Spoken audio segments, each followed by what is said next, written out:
full of tons of touches, lots of shots. And the opening goal scored by Kylie Ohlmiller. What a moment in the history of the Maybelline Women's Lacrosse League in Ohlmiller. What's up, guys? Welcome into Taking the Field with Stevie Mack, and on this episode, we're going to recap the first two nights of championship series action for both the PLL and the WLL. There's a ton to get to with that in particular. We're also going to highlight a little bit of my fantasy team performance from those first couple nights. I realized I never went back and shared my fantasy team lineup from these first couple days of PLL Championship Series action, so I'll dip into that just a bit. And then there was a comment from that first night of Championship Series play that I saw over on X or Twitter, whichever one you call it. I kind of go back and forth on it. But there was a comment that I saw that very first night on Tuesday that I wanted to get to at the end of this episode and kind of give some of my thoughts on it, because I really did agree with a lot of what they had to say. So we'll get to that before we round out the show. But before we dive into this episode real quick, I want to get to this, that going back to the month of January, the show was number one on the Good Pod's Top 100 for indie sports news podcasts. It was top 10, top 15 in a couple other categories as well, but really proud to have seen that it was number one in that particular ranking. So let's keep that up for sure. Currently in that category, number 2 for the month of February. So like I said, let's keep that up going forward. So really proud of that. But let's dive in to this episode. We got a lot to go over with these first couple nights of games, starting with the Charging and the Charm, that very first game on Tuesday night. What a thriller that game turned out to be. A couple of players that I want to highlight from that game. First being Sydney Black. If you weren't familiar with her and her game before Tuesday night, you gotta learn the name. She was a rookie this past summer in Athletes Unlimited, had a really nice rookie season, was part of a very deep rookie class last summer in Athletes Unlimited. Also, RIP to Athletes Unlimited. But she did score 4 goals on Tuesday night, and I think there's a lot of different ways that you can describe Sydney's game. You can call it twitchy, fast, whatever the case may be, whatever adjective you want to use to describe it. I think it's pretty fair to use any one of those terms. Just a super athletic player and has a hell of a shot. Lauren Gilbert, I thought, actually had a really nice game on Tuesday going the other way for the Charging.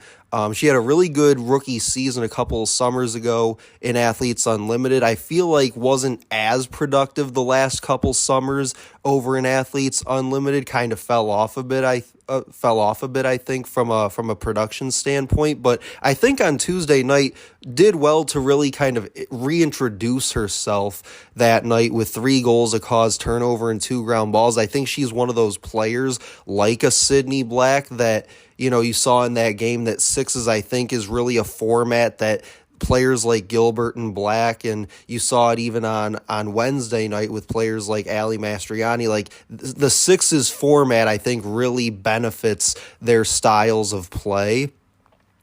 And then I think the biggest storyline from the game itself, you want to talk about it being the first game in WLL history. I thought the moment that they had right before the game where all the 4 team captains got to take the ceremonial first shot kind of thing, I think all that was fantastic and it was very cool to see. But I think the biggest storyline from that game, unfortunately, was what the hell was that quote-unquote hold on the Charm at the end of the game.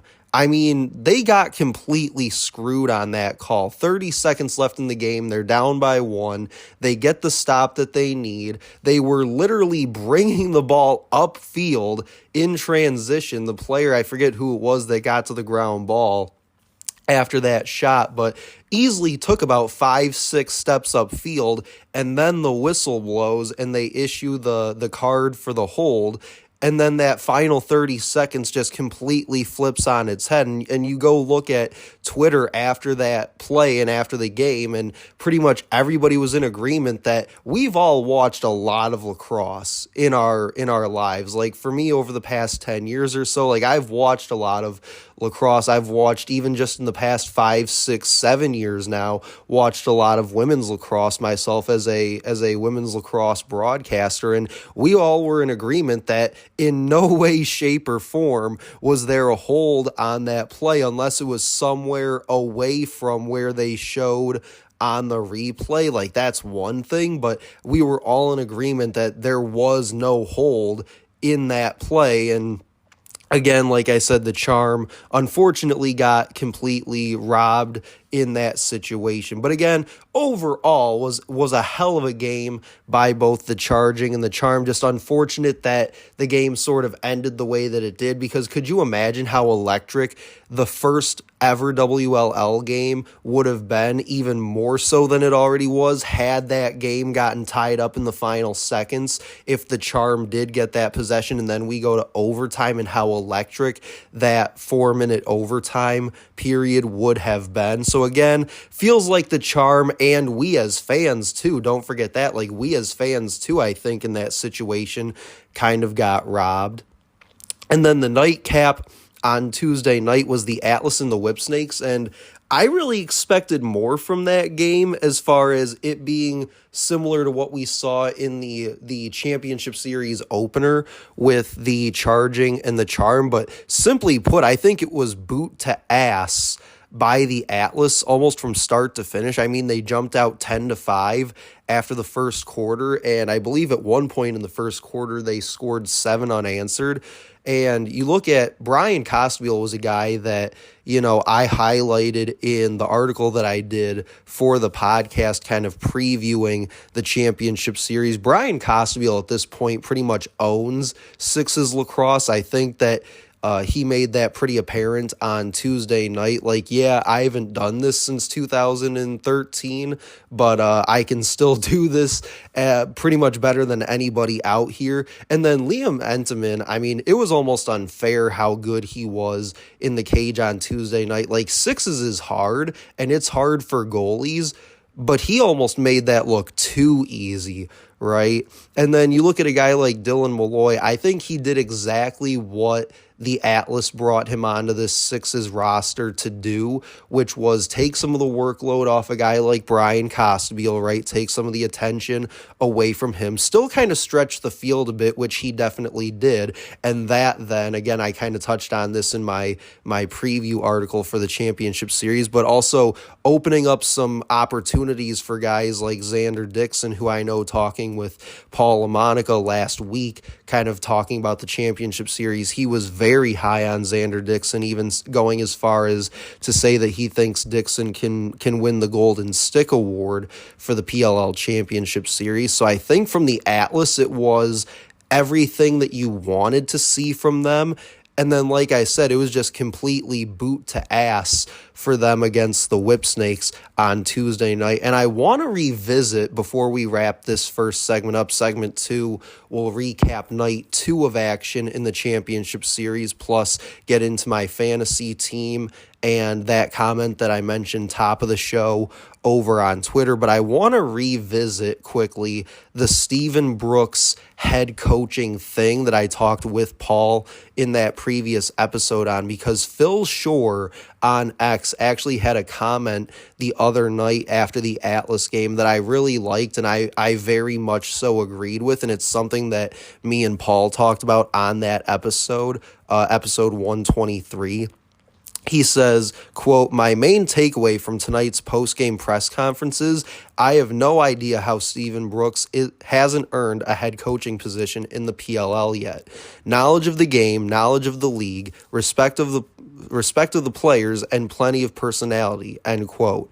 And then a commenter to that tweet, Matt Schaller, replied, "Makes me wonder if him and Pressler have a plan for him to take over for Pressler when he decides to retire." And I think for me as an Atlas fan, Give me all of that. I mean, if we can go from Pressler and potentially in the next maybe 2-3 years winning a PLL championship with him, and then turn this thing over to Steven Brooks, who like we've all kind of been saying these last few weeks, that, it's a matter of when, not if, he becomes a head coach in this league. Like, if you can make that kind of a transition in the next couple of years to a guy like Steven Brooks being the head coach of the Atlas, as an Atlas fan, I gotta say, I'm 100% on board with that idea, because there was audio from that specific press conference the other night where he just gives a ton of credit to the players, and you can just tell how much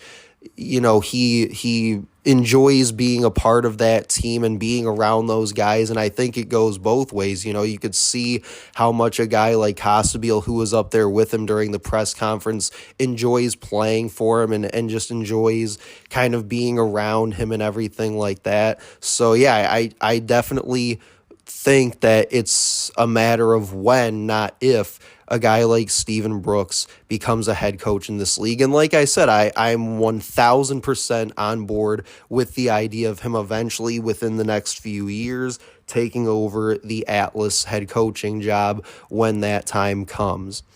So segment 2 of the show, like I said, we're going to recap night 2 in championship series action for both the PLL and the WLL. I'll touch on my fantasy team performance through those first 2 nights as well, and then get to that last comment here from X. But you're listening to Taking the Field with Stevie Mack.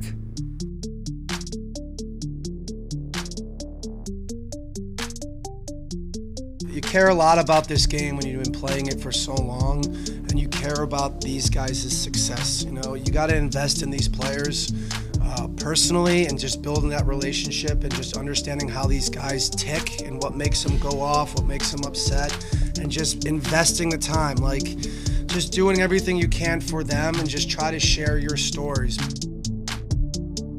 Get it, but there's nothing I do, because these guys ultimately play the game, and I kind of joke around with them. I just sit there with like a PlayStation 3 controller and just try to pretend like I'm controlling them, but they ultimately do everything they possibly can. I'm just so forever grateful that I have this opportunity to be here, and these guys are tremendous athletes and tremendous people, and respect that, but they're the ones doing everything, and they're just buying in, and I'm just gonna get to stand on the sideline and appreciate everything that they do. All right, welcome in segment 2 of the show here, recapping the first 2 nights in PLL and WLL Championship Series action. Top of the show, we recapped the first night of action, segment 2 here. We're going to touch quickly on the second night of games. First game was the Archers and the Cannons, and that game was similar to me to the Atlas Whipsnakes game, where the Archers just got up early and then never really looked back. I think it was interesting to see the Cannons' struggles, especially early on, because they were a team that, even talking with Hutton Jackson on last week's episode 123 of the podcast, he mentioned that the Cannons were his favorite going into this thing because of the continuity with their roster from last year's championship series and last year's PLL regular season, right? That they had the most carryover from those rosters into this championship series of all the 4 teams that are in the field right now. So really surprising to see them come out of the gates and struggle a bit. Thought it was kind of interesting that Kirst struggled in the cage, it seemed like, last night, especially at the beginning of that game. Didn't look like he was really seeing the shots all that great, which is a little uncharacteristic of him. So again, it was kind of similar to that night 1 game between the Atlas and the Whipsnakes, where the one team just got up early and then really just never looked back. The Palms and the Guard game, though, that nightcap on night 2 was absolutely fantastic, similar to what we saw on Tuesday with that WLL opener. That game, the Palms and the Guard, was very similar in the fact that, unlike the PLL games, very back and forth, right? Very exciting from start to finish. Could have really gone either way in the final seconds. Charlotte North did what she does. I believe finished that game with 5 goals, as we pretty much all could have expected. But I thought thought the Palms, and this was a team that I was very high on coming into the WLL Championship Series, the Palms, I thought played very well. Taylor Moreno looked like what we're accustomed to seeing from her. Wasn't 100%, I think, her normal self last summer in Athletes Unlimited, but I said in that championship series preview article, if she can be the player that she was in 2022 and 2023 when she won the Athletes Unlimited individual championship both those years, if she could be that player again in this championship series, the Palms had the ability basically to win the championship just on her talents alone. And then you add in the play of players like Ali Mastriani, who I believe as well had 5 goals in that game last night, right? And you look at the defenders that a player like Moreno had in front of her, Emily Knowles and Kayla Wood, played really well, I think, in front of her last night. Kayla Wood, I believe, if I remember correctly, had 2 goals. I know she had 1 for sure, but I believe she buried a second one kind of late in that game on Wednesday night. So again, I think the Palms have everything that they need to be able to compete for that championship here in the championship series. And I said it before, I think for a little bit there, I almost felt like I was alone in thinking that, but all of a sudden you started to see over the last few days more and more people kind of come out of the woodworking saying, yeah, you know what, I really do like their roster and this, that, and the other thing. So it's good to know that I'm not actually alone in thinking that, because I do really like their team. I think Boston's got a hell of a team as well, and that game was really fun to take in last night, the Palms and the Boston Guard. And to recap my fantasy team performance, I mean, it was a pretty deep lineup that I had. I had Entenmann as one of my goalies. I had Kirst as one of my goalies. Hopefully he can bounce back in game 2 for the Cannons after a rough go of things in their opener against the Archers. But Entenmann racked up a ton of points. I did have Costabile in my lineup, who obviously picked up a ton of fantasy points. Had Xander Dixon as well, same case. And then I also had Mac O'Keefe and Matt Moore from that Archers Cannons game as part of my lineup. So like I said, pretty much top to bottom, outside of Kirst, I think everybody did have pretty good numbers and put up a ton of fantasy points. So really happy with, for the most part, how those first couple nights of fantasy went for me. And then to round out the show, like I said, got one final thing to do before we wrap this thing up. The top comment that I saw on X was from Coach Benoit on X. He said, lax thoughts after game 1. Number 1, the game should never end with a foul that can't be reviewed. That going back to that charging versus charm game from night 1. 100% agree with that. That game should not have ended the way that it did. I feel like we as fans got robbed a little bit of what that ending could have and should have been. And I think the charm got screwed as well by that quote-unquote hold call that literally nobody saw. He says, number 2, having coaches is a major plus in pro lax. Again, talking about on the women's side, you go back to Athletes Unlimited. They didn't have coaches per se. They had what they called facilitators, who were basically just kind of stood there on the sideline and kind of oversaw everything. But it was a player-driven league. That's kind of what they're known for. So you have all these different players that in the spring are coaches and stuff themselves. So obviously they understand the game at an extremely high level, and they understand the game from a coach's perspective. So the players basically ran the huddles and things like that themselves and came up with all the X's and O's and things like that themselves. So yeah, I absolutely agree that having actual coaches now in the WLL is a major plus and is a major difference maker already. And then he says, number 3, everybody was like, oh, Sydney Black this and Sydney Black that. And I've been telling you, just watch the rest of the week how she eats them up. And that was a direct quote from his tweet over on X. And yeah, again, I talked about it top of the show. If you weren't familiar with her name, you weren't familiar with her game, you're going to get very familiar with players like Sydney Black over these next couple days, because I really believe that for players like her, Ali Mastriani, Charlotte North, Lauren Gilbert, I mean, the list just goes on and on. Sixes, I think, is very much designed for players like them to be able to do what we've seen them do here just in the first couple nights of action. So again, 100% agree with everything that Coach had to say there. So that'll do it for this episode of Taking the Field with Stevie Mac. Make sure to like, comment, and share on this post, guys. Again, really going for that top spot once again over on Good Pods for their top 100 rankings. Finished number 1 back in the month of January. Really looking to get to number 1 again here in the month of February, which I think we can do. And that's really a big testament to all of you that listen to this show. You can also find the show anywhere you get your podcasts, including Apple, Spotify, iHeartRadio, TuneIn, again, Good Pods as well. Also Odyssey, another place as well. Basically anywhere that you get your podcasts, but that'll do it for me. I'll talk to you guys later.